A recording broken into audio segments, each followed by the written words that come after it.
नमस्कार दोस्तों, कैसे हैं आप सभी। एक और खूबसूरत सी मज़ेदार कहानी लेकर आप सबके सामने प्रस्तुत हूँ। तो चलिए सुनाती हूँ आज की कहानी। आज की जो कहानी है वह है एक बहुत ही समझदार संगीत घराने का गधा। तो बात ऐसी है कि रामू नाम का जो गधा था वो अपने मालिक से बहुत परेशान था। रामू का जो मालिक था बहुत ही लालची था। उससे काम तो सारा दिन करवाता था, लेकिन उसे खाने के नाम पर बस मात्र थोड़ा बहुत कुछ देता था। और जैसे ही रात होती उसका काम निकल जाता तो गधे को खाली छोड़ देता, मतलब खुला छोड़ देता कि अब वो कहीं भी जाके कुछ भी खा ले। तो गधा जो है, रामू जिसका नाम है, वो बहुत ही दुखी रहता था अपने मालिक से। और ऐसे ही एक दिन वो दुखी होकर रात को घूम रहा था और बहुत ही उदास था। तभी उसकी भेंट होती है एक गीदड़ से। गीदड़ जब गधे को उदास देखता है तो उससे पूछता है, भाई तू इतना दुखी क्यों है? क्या हुआ तेरे साथ जो तू इतना परेशान है? गीदड़ की बात सुनकर गधा रोने लगता है और कहता है, भाई क्या बताऊं तुझे, मेरा मालिक जो है बहुत ही लालची है। ना मुझे खाना देता है ठीक से, ना पीना देता है, और काम जो है बहुत करवाता है। ऐसी स्थिति में मैं क्या करूं? मैं बहुत कमजोर हो चुका हूँ और खाने को मुझे कुछ मिलता नहीं है। गीदड़ ने कहा कि इसका समाधान मेरे पास है, तुम मेरे साथ चलो। मैं तुम्हारे खाने की व्यवस्था बहुत अच्छी करवाता हूँ। जिस तरह से मैं खाता हूँ तुम भी उसी तरीके से खाना। तो रामू जो है गीदड़ से दोस्ती कर लेता है और उसके साथ चला जाता है।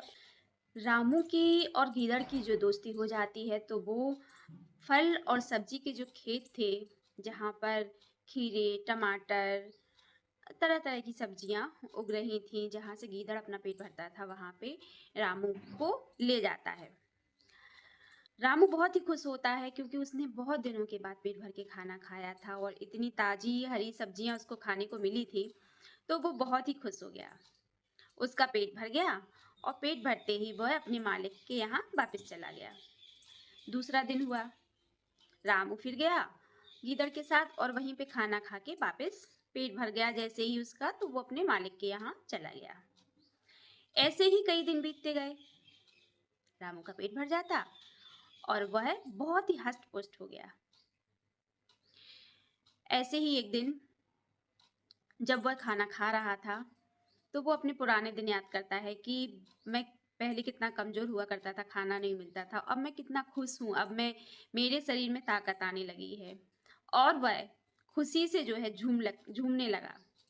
झूमते झूमते उसका मन गाने का हुआ। उसने जैसे ही गाना चाहा, गीदड़ ने उसे रोक दिया। उसने कहा, क्यों भाई, क्या हो गया? आज आपकी तबीयत तो ठीक है, ऐसे क्या हुआ? कितनी जोर जोर से आप गाना गाने लगे? गधा जो था बोला, भाई मैं आज बहुत खुश हूँ और जब मैं खुश होता हूँ तो मैं गाता बहुत हूँ। गाने का मन हो रहा है तो मैं गाऊंगा। गीदड़ ने उसे समझाया, बोला, यहाँ गाना मत गा भाई, क्योंकि अगर तू यहाँ पे गाना गाएगा तो इस खेत के जो चौकीदार हैं वह जाग जाएंगे और जागते ही हम दोनों को यहाँ से खदेड़ देंगे। हम दोनों पकड़े जाएंगे और हमारा खाना पीना जो है बंद हो जाएगा। बहुत समझाया उसने कि मत गा गाना, लेकिन रामू जो था बोला कि तुझे क्या पता, हम जो गधे होते हैं बहुत ही सुरीला गान गाते हैं। हमारा सुरीला गान सुन के तो खेत के चौकीदार भी हमें खुद से भोजन कराएंगे, इतना अच्छा गाता हूं मैं। रामू ने किसी तरीके से गीदड़ की बात नहीं मानी। आखिरकार गीदड़ समझा समझा के थक हार गया और हाथ जोड़कर बोला, भाई ऐसा करो कि मैं तुम्हारे गाने को सुनने के लिए कुछ और लोगों को लेके आता हूँ। तब तक तुम यहाँ झूमो और गाओ और मैं 2 मिनट में आता हूँ। तब तक मेरे 2 मिनट के बाद तुम गाना शुरू करना, जब तक कि मैं बाकी लोगों को लेके आता हूँ। रामू बोला, ठीक है। गीदड़ के चले जाने के बाद उसने गाना शुरू किया। जैसे ही उसने गाना शुरू किया, रेंगना शुरू किया, जो चौकीदार थे खेत के वो डंडा लेकर आ गए और बोले, देखो ये है वो चोर जो हमारे फल और सब्जियां खा के जाता है।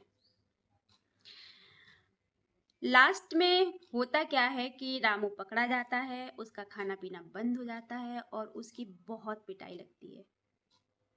गीदड़ समझदार था, इसलिए निकल गया।